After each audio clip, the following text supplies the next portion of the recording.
Doctor Baba Saheb Ambedkar ji के बाद आज तक के दलितों के, पिछड़ों के, आदिवासियों के सबसे बड़े नेता अगर कोई थे तो वो बाबू जगजीवन राम थे, लेकिन उनको देश का प्रधानमंत्री बनना लोगों ने स्वीकार नहीं किया।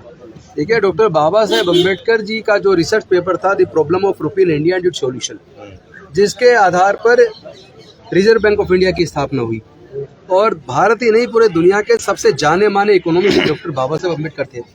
मेरा तो ये मानना है कि इसको जाति धर्म में बांटने की बजाय डॉक्टर बाबा साहेब अम्बेडकर की मूर्ति क्यों ना लगाई जाए। आप सब जानते हैं कि 5 अक्टूबर और आज 27 अक्टूबर है। पूरी दुनिया में राजेंद्र पाल गौतम के साथ पूरा समाज, बहुजन समाज एकजुट हो रहा है। आज मिशन जय भीम का एक नया दफ्तर भी खुला है और देश भर से, दुनिया भर से इनको जन समर्थन मिल रहा है। सर, क्या लग रहा है? आपने इस्तीफा तो दे दिया, लेकिन अब लग रहा है कि समाज ने जो रिस्पॉन्ड किया है वो ठीक है या और करना चाहिए था?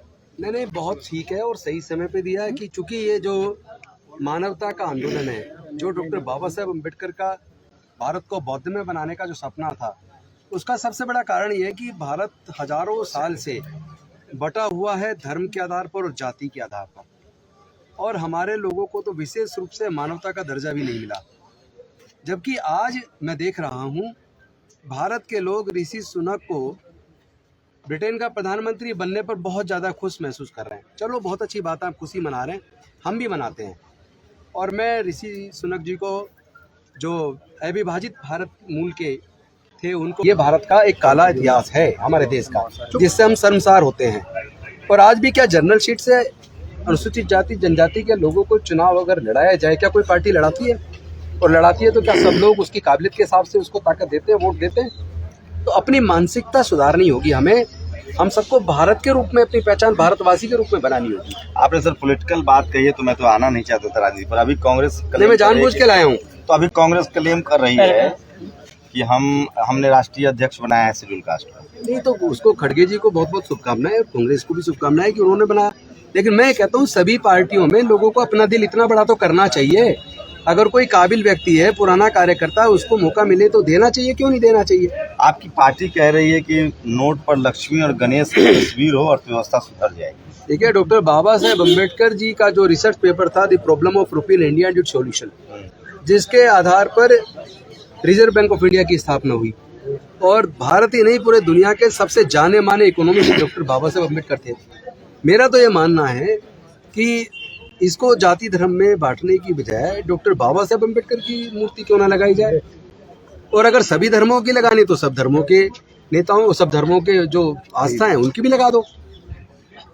मुझे इसमें नहीं पढ़ना है। मुझे तो भारत के लोगों को न्याय मिलेगा या नहीं मिलेगा, भारत के दलित, पिछड़े, आदिवासी को मानवता का दर्जा मिलेगा या नहीं मिलेगा। जो लोग आज भी मूंछ रखने पर, घड़ा छू लेने पर, मंदिर प्रवेश पर, मूर्ति छू लेने पर हत्या कर रहे हैं, जनरल सीट से चुनाव नहीं लड़ाते, वो लोग भारत का विदेशी मूल के किसी व्यक्ति को प्रधानमंत्री स्वीकार करना तो दूर की बात है, देश में दलितों को भी स्वीकार नहीं कर रहे हैं। मोहल्ला वाला दलित पसंद नहीं है, मुसलमान पसंद नहीं है, पिछड़ा पसंद नहीं है, आदिवासी पसंद नहीं है। ये जो मोहल्ले में रहता है, this is very unfortunate part of our country India, that is Bharat. We should call it Bharat. और भारत से जो लोग प्यार करते हैं, भारत में रहने वाले सभी लोगों से भी प्यार करेंगे। भारत को जोड़ना होगा। वर्षों से उसे जाति धर्म के नाम पर तोड़ा है, आतंकित किया है। कह रहे हैं ना, आरएसएस कह रही है कि सब लोग हिंदू है, सब हिंदू हो जाओ, खेला खत्म। नहीं, आरएसएस गवर्न करेगी क्या देश के लोगों को कि कैसे चलना है, क्या मानना है, क्या नहीं मानना है? ये स्वतंत्र भारत है और भारत में अभी डॉक्टर बाबा साहेब अम्बेडकर के संविधान का राज है और संविधान ही भारत को एकजुट रख सकता है। आपको लगता है आपका समाज आपके साथ खड़ा है? आपने इतना बड़ा त्याग कर दिया, इस्तीफा दे दिया, अब धर्म के लिए आंदोलन चला रहे हैं, क्या रिस्पॉन्ड है समाज? मुझे ओवरवेलमिंग सपोर्ट है। मैं बेहद गौरवान्वित महसूस कर रहा हूँ। जिस तरह डॉक्टर बाबा साहेब अम्बेडकर ने भारत की महिलाओं के हक और अधिकार के लिए 1951 में हिंदू कोड बिल गिर जाने के बाद उन्होंने कानून मंत्री के पद से त्यागपत्र दिया, मैं आज उस मन स्थिति को समझ सकता हूँ और मैं गौरवान्वित महसूस कर रहा हूँ कि ये मंत्री, ये कुर्सियां सब बाबा साहेब की दी हुई है। ये तो आती जाती रहेंगी, लेकिन क्या हमें अपने समाज के हक अधिकार के लिए लड़ना चाहिए या नहीं लड़ना चाहिए? पर आप अडिग हैं। 22 प्रतिज्ञा बाबा साहेब की दी हुई है। बाबा साहेब के विचार पर अगर अपनी जान भी कुर्बान करनी पड़े तो करेंगे। बाबा साहब के विचार से विचलित होने का मतलब ही नहीं उठता। और जो डॉक्टर बाबा साहब अम्बेडकर से नफरत करते हैं, जो तथागत बुद्ध से नफरत करते हैं, वो ये तय कर लें कि उनको प्रॉब्लम क्या है। वो 22 प्रतिज्ञाओं को पढ़ तो नहीं, बल्कि मैं आपके माध्यम से इस 22 प्रतिज्ञा में बाबा साहब का कट्टर सिपाही होने के नाते एक 23वीं प्रतिज्ञा आज जोड़ता हूँ कि हम लोग संविधान धर्म को माने। संविधान की प्रस्तावना में तथागत बुद्ध का पूरा धम्म का वर्णन है। ये भारत का संविधान और उसकी प्रस्तावना, ये बेसिकली यही संवैधानिक बुद्धिज्म है। क्या आप पूरे देश का दौरा करेंगे? आप अभी लगातार नागपुर गए थे दीक्षा भूमि, फिर आप जाने वाले हैं।